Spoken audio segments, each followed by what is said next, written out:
Cha dân nhâm đã chỉ trong dù chun đã cho luôn chui càng như là sự công nó xong đầu tiên mình đã cùng mai bông ón và nên chuột làm nào càng đông hay như thế là đông thắp đây cha tham dân với việc kia thầy sẽ đánh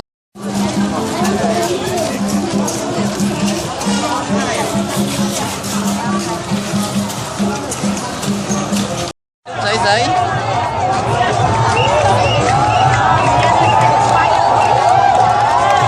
giấy đôi miệng muối ấy Ở đây một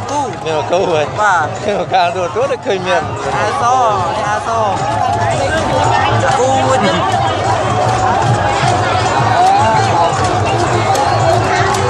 và tung sát nhưng mà mày hô nè